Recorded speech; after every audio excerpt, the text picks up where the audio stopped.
Hello, and welcome to Season 2 of the Revenue Marketing Report powered by Caliber Mind. Our goal on the RMR is to help marketers move from subject matter experts to strategic business partners. I'm your host, Camela Thompson, and today I'm thrilled to introduce Fred Joyal. Fred, tell us a little bit about yourself. Well, it's great to be on the show, Camela. My background is deep in marketing. I started back in the 80s working at an ad agency as a copywriter, then branched out and started a company called 1-800-DENTIST, which I ran for the next 30 years or so and sold it about 5 years ago. But over that time, we spent about $500 million in advertising, most of it television, some of it radio, and then a lot of other media that we tried. So we were essentially a marketing agency for a few thousand dentists across the country. And now what I do is consult with businesses on their strategy, their vision, their marketing approach, as well as everything else I learned, running a business for 30 years. You make a lot of mistakes in 30 years, and you can usually help people to not make the same ones.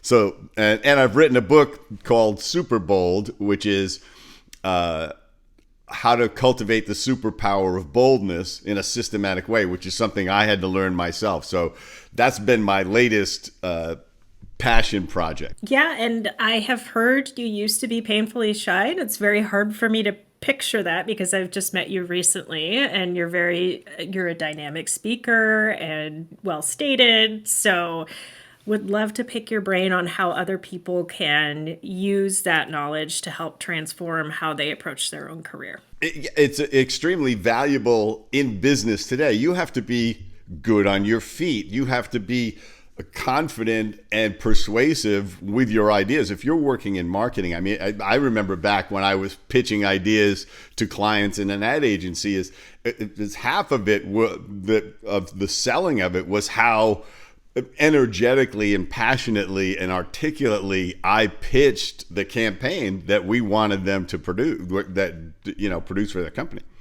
As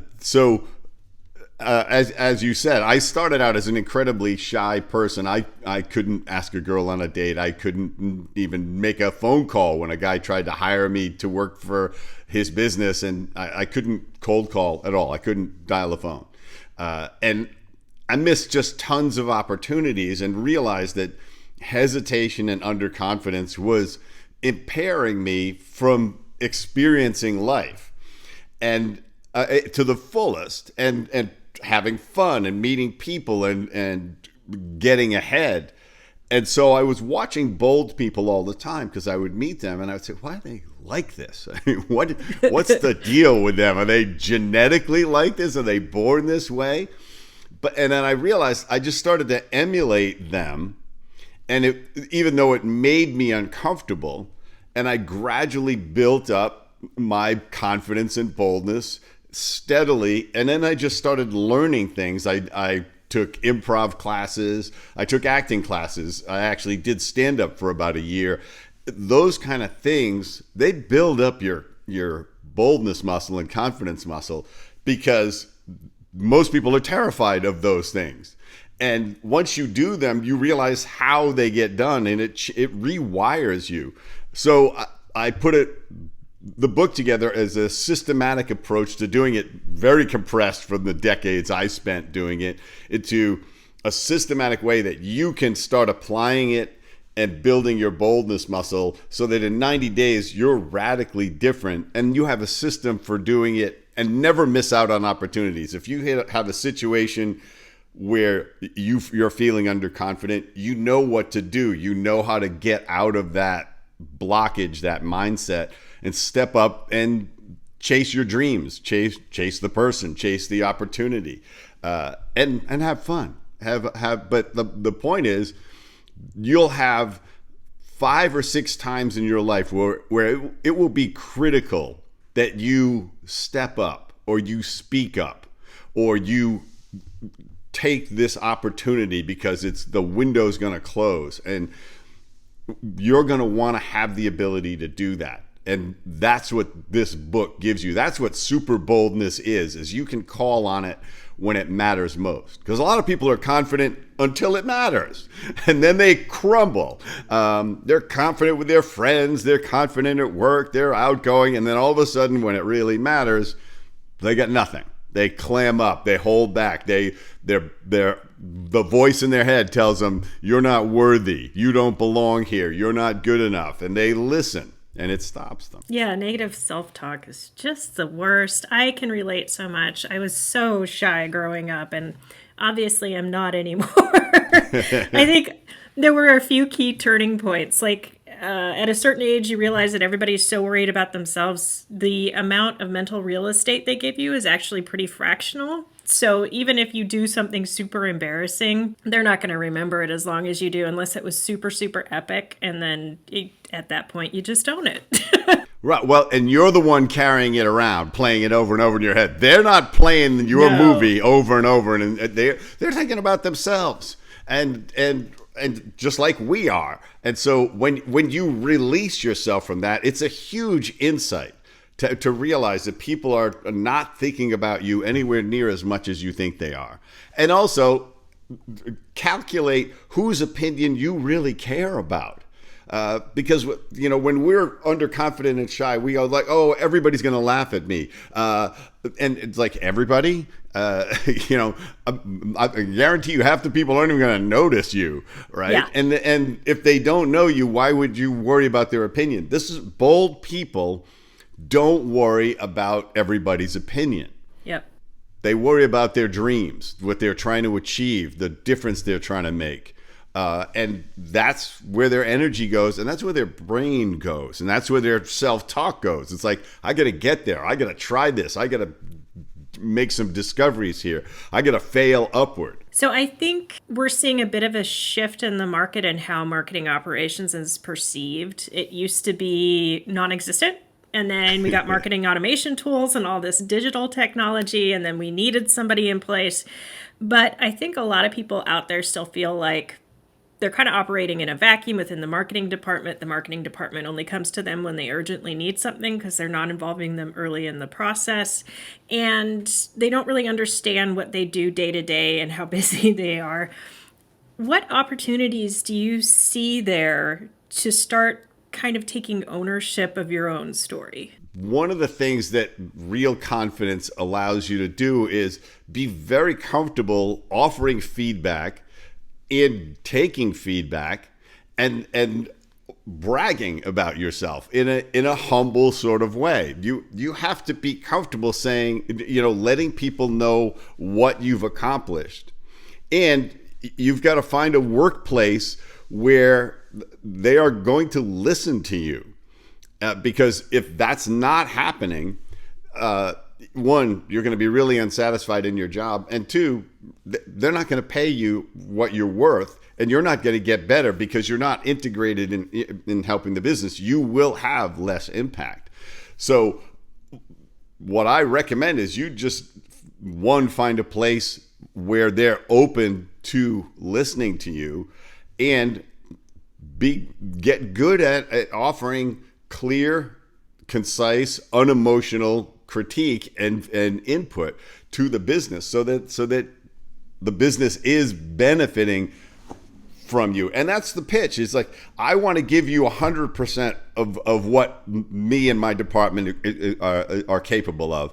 And the only way that happens is if we talk to sales on a regular basis, if we have, if the core values are clear and everybody in the whole business knows them, if the vision for the business is not some gibberish like let's innovate, okay? Sorry, I've heard that one. The number of people that have innovate in their mission statement like they invented the idea. It's like, or that's like saying we're actually going to breathe at work. Of course you're going to innovate. That's what business is. So get a little more unique than that so that your message resonates with people in a way that sticks with people, that the whole business can get behind and get excited about. One of my good friends who runs a thousand dentist organization. They have a very simple vision statement: smiles for everyone. And it applies to everything. It applies. He says it's not just how we treat patients; it's how we treat each other. It's how we treat vendors. And he says we start every meeting by saying, "How can we generate smiles for everyone with what we're talking about in this meeting?" And it's their true north. They can aim for it all the time. If you don't have that, you're throwing stuff against the wall and waiting for the marketplace to like something. Yeah, I completely agree. It's sometimes people don't realize that internal toxicity equals external toxicity with customers. It's 1-to-1. You can't act one way in one scenario and then turn around and put on a different face. Or just humans don't really function that way.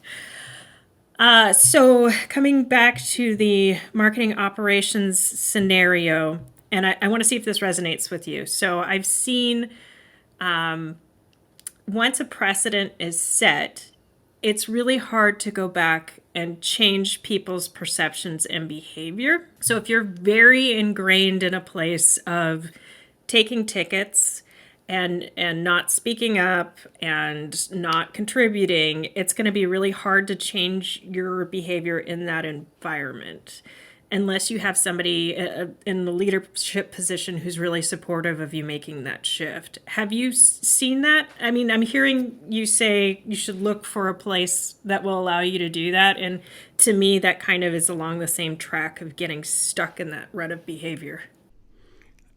Certainly, a lot of people are comfortable with what I call a functionary role. Is like they're an art director. You hand them this, say, "Give me a font, give me a layout, give me this," and that's what they're happy doing. Nothing wrong with that. No, Nothing wrong. those we like those people. They are Yes. very helpful. Yes. So you have to say, what is the longevity of that job? I mean, when I came into the ad business, we used to have to go to a font house and have them create the actual fonts that we were going to use in the print ad to give us that high resolution stuff. Now I do it on Canva.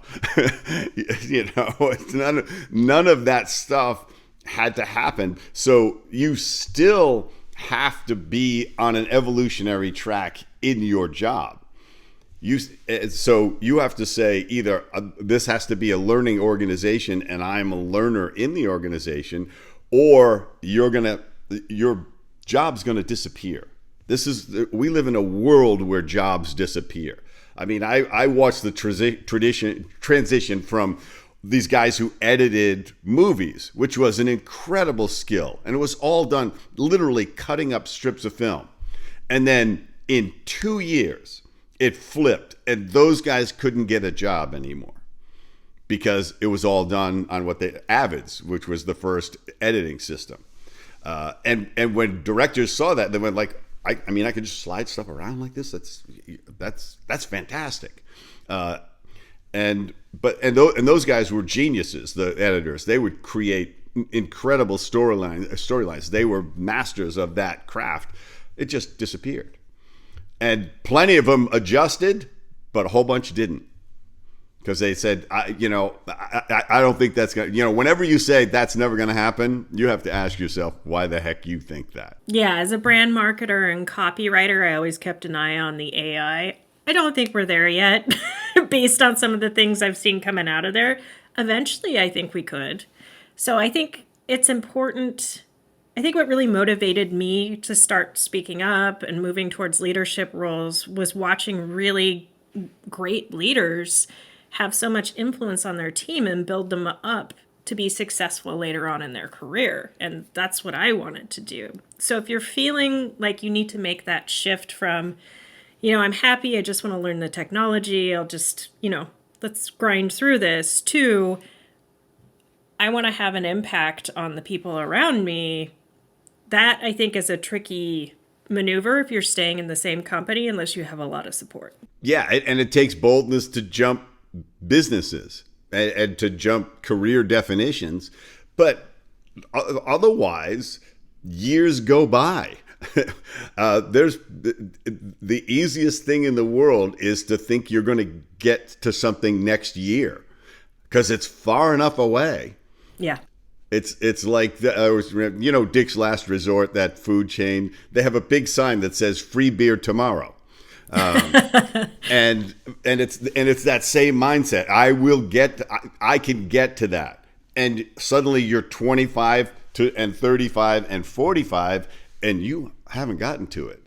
But things are obsoleting you all around, and somebody younger than you is going to say, I want to become a leader. I want to learn what it takes. And it takes boldness to lead. It takes boldness to learn how to lead because you have to admit you're not great at a lot of stuff.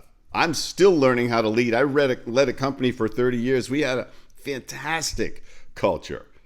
But I got better and better and better because I was never a CEO of anything else. So I had to train myself and be really honest with my weaknesses or really open to people telling me what I wasn't good at. And I like that you keep bringing up accepting feedback. I think there's a trick to accepting it without taking it personally and trying to figure out how you're going to fit it into your way of life. Something we talk a lot about on this podcast is influencing without authority. A lot of times marketing operations is given a large project that touches multiple teams, and it's their responsibility to get everybody working in the same direction. What are some high-level things that people can try to get people aligned with them? I think one of the most powerful things that you can do is figure out how to connect with that person first as a human being, rather than as a role that you're, a component of the project and a contributor of some material for that project. I talk a lot in my book about human interaction skills, which we don't learn very well.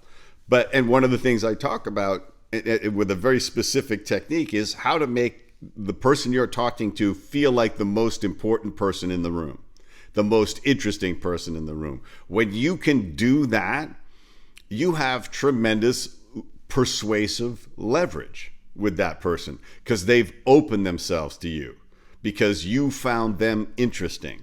And part of it is you have to find people interesting. You can't fake that. You gotta genuinely say, in various forms, tell me more about yourself. And this is the other thing that people don't. It's the simplest 3 words that you can use that transform interactions with people is when they open up and they start to tell you something about themselves. They say, I got kids. They're both heading off to college and, wondering how I'm going to pay for that. That's great. Okay, now what I need you to do is, we get 3 billboards we have to have done by Friday. No. That's not what you do. You say, wait a minute, tell me more about this. Tell me more. And just find out. And they say, tell me more about, like, what colleges are your kids talking about? Well, that's the problem. They haven't picked one. Well, I went to Boston College and I was wasting all my money. And so I left and I went to a state college and found that the college professors there were more attentive. That's interesting because I'm trying to get my son to go to a state college. That takes about 3 minutes, but the dynamic of the whole relationship has changed. And you say, we're really trying to get these billboards out, and we're stuck on a couple of these lines. Can you help us with that? What do you think is not working here? Oh, well, let's talk about it. Yeah. But that's you're working with people. Why are you thinking you're not working with people? And those are the worst leaders, is that everybody has it's like everything's a giant vending machine that they're pushing the buttons to get what they want. People don't feel valued at all. And it takes boldness to say, you need to get better. As a leader, I had to get really good at telling people, I make this a great place to work, and you need to get better at it every day. And you need to bust ass while you're here. It took me a while to do that. I thought if I create a great place to work, they'll go crazy and give me everything they got. Some will, and some won't. Some won't. This is easy. I love this job. Fred's never demands anything. Well, in my mind, I'm demanding something. So, when one of the things team members and people that are being led really want is clarity of what's expected of them. And you can expect a lot, and as long as you're clear about it. But if you haven't laid out your expectations and then you're disappointed when they don't achieve them, you actually have yourself to blame, not them, because they're doing maybe what they think you wanted or what's more fun to do, or they're more capable of doing. And just, in terms of feedback, in terms of not taking feedback personally, I remember as a young copywriter, I had written this radio spot, and my creative director said, I don't like it. It's not funny. I said, wait a minute. Are you telling me I'm not funny? He said, no, I'm not telling you you're funny. The spot's not funny. Yeah.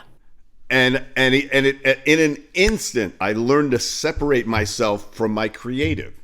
Yeah. And I learned that, for every good piece of creative, you're going to create 5 to 10 pieces of crap, or 50, depending on how hard it is. And actually, that was my process. Is I was like, I'm going to get all the crap out of the way first, because I know I have to get through it to the good stuff. There's no circling around to be brilliant in the first shot. And it's still what I'm doing. I'm very, I speak all over the country, and I'm creating my own presentations, and I'm creating the ideas for my audience interaction. All of that stuff is trial and error, and,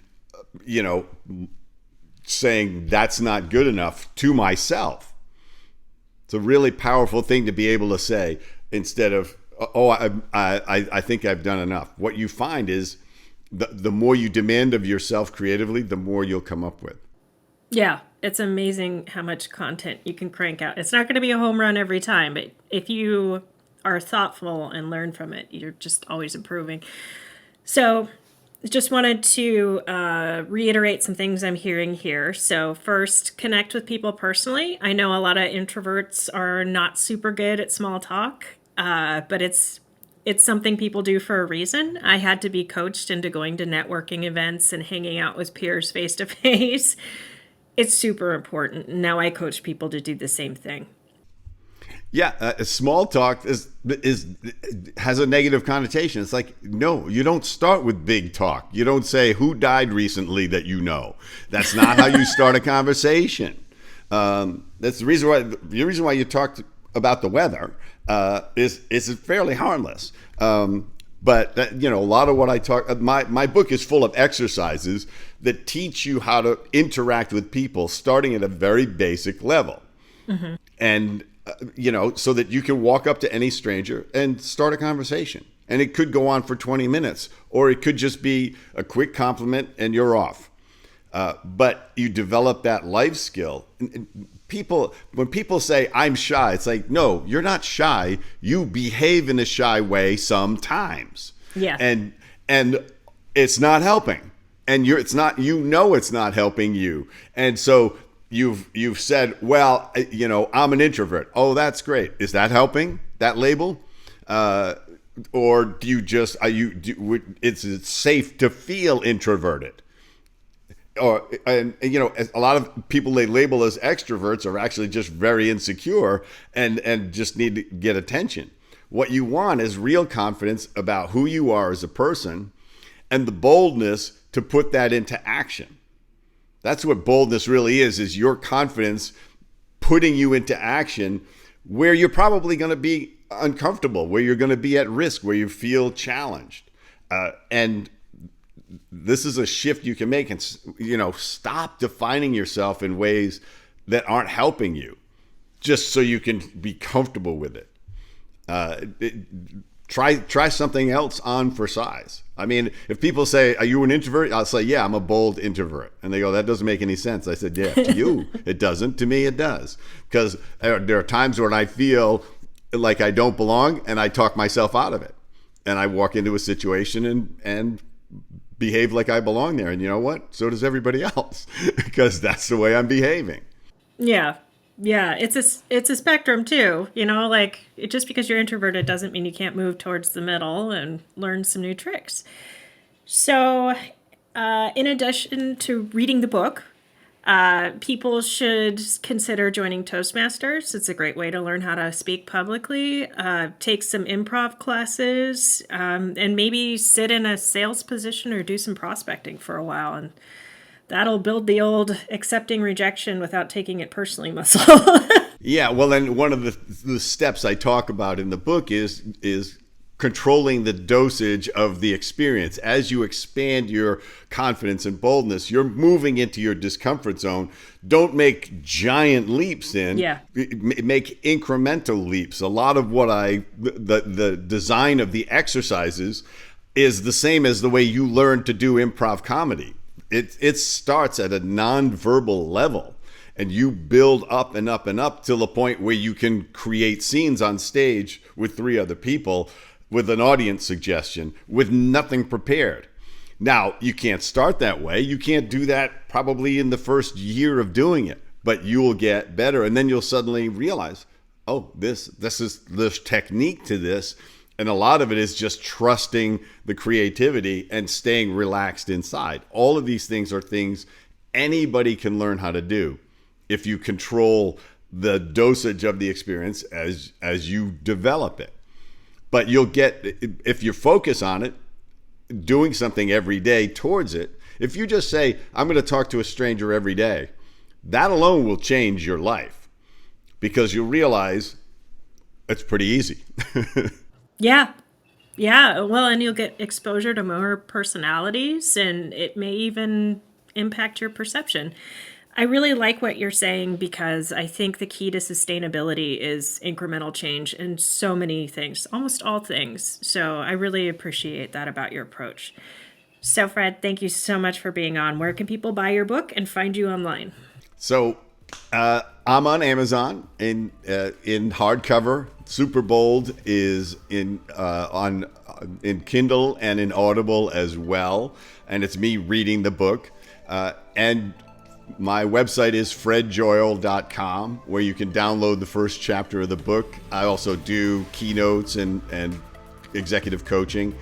You can find out all about that on the website as well.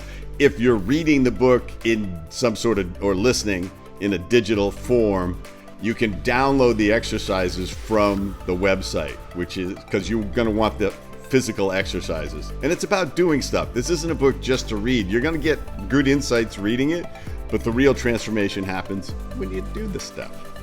Yes, yes. Practice makes perfect. Muscle memory. I love it. So thank you for listening, listeners out there. If you enjoyed the podcast, the video blog, go ahead and hit subscribe. Tell a couple friends. It makes a difference. And for more great content like this, check out calibermind.com.